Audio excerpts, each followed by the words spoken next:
I want to talk about dead people and the fact that they're getting money from the federal government.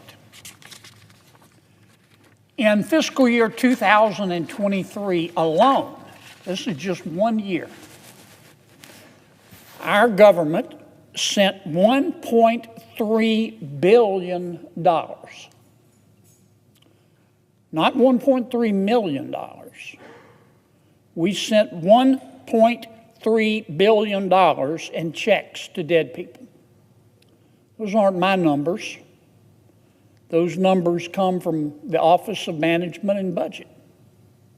That's just 1 year.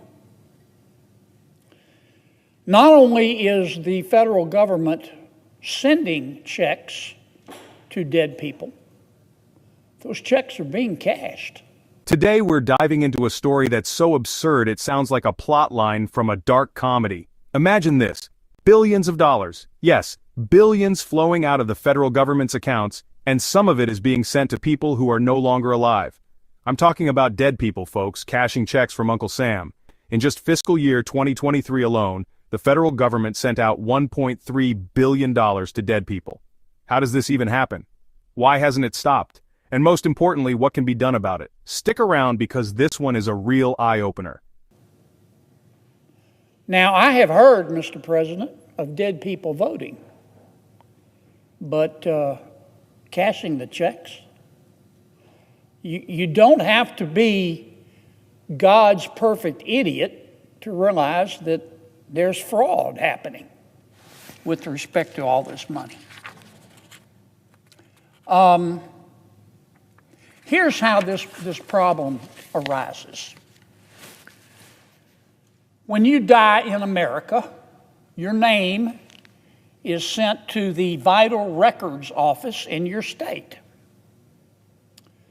And at that point, the Social Security Administration pays each state to get an ongoing list of deceased Americans in that state. So far, so good. The Social Security Administration takes this data, this list of deceased people, and they compile on an ongoing basis a list called the Death Master File.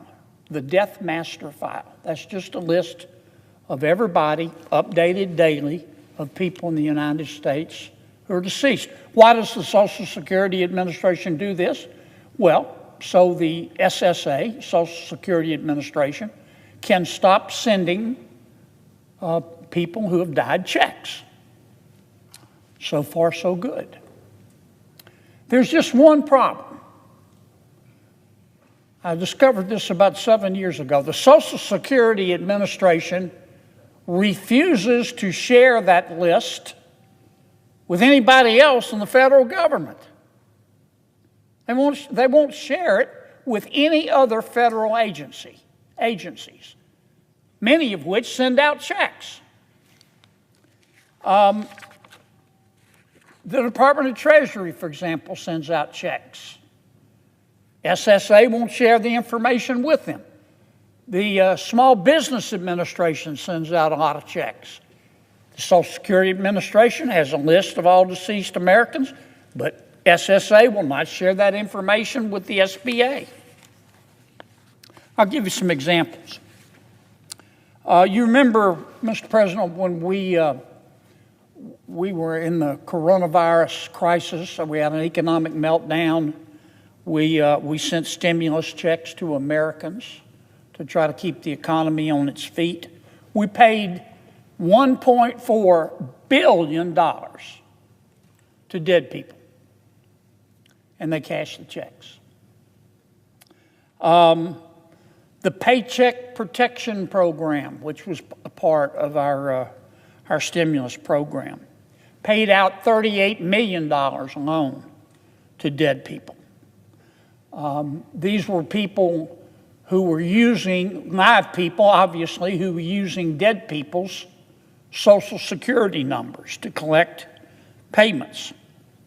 The COVID-19 Economic Disaster Injury Disaster Loan Fund another culprit, was involved in sending checks to dead people. The Department of Veterans Affairs, and I'm not blaming them, in many respects it's not their fault. A couple of years ago, a scam artist stole the Social Security number of a deceased veteran, and received about $825,000 in checks from 1997 to 2024. Now, the person committing this fraud was just quietly accepting the checks. Somehow the Department of Veterans Affairs, and for some reason, stopped sending that person the checks. So the fraudster just picked up the phone and called the Department of Veterans Affairs. He impersonated the dead person and convinced them to start sending the checks again.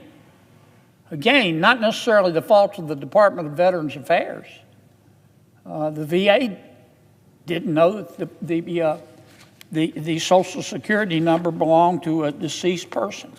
Now you might be wondering, why hasn't this been fixed? Well, back in 2020, lawmakers passed the Stopping Improper Payments to Deceased People Act. This law gave the SSA permission finally to share its Death Master file with other agencies. But here's the kicker. It was only a 3-year trial program. That means unless Congress acts soon, the program will expire in 2026 and we'll be back to square one. There's a new bill on the table to make this program permanent, but like everything in Washington, it's tied up in bureaucracy and debate. It's frustrating because this isn't rocket science. It's basic accountability. Stop sending money to dead people. So, what can you do about it? First, stay informed. Share this video and spread the word about this absurd waste of taxpayer dollars. Second, hold lawmakers accountable. Contact your representatives and urge them to support legislation like the Ending Improper Payments to Deceased People Act. And if you enjoyed this deep dive, don't forget to like this video, subscribe to the channel, and turn on notifications so you don't miss future uploads. Together, we can shine a light on these issues and push for real change. Thanks for watching, and I'll see you in the next video.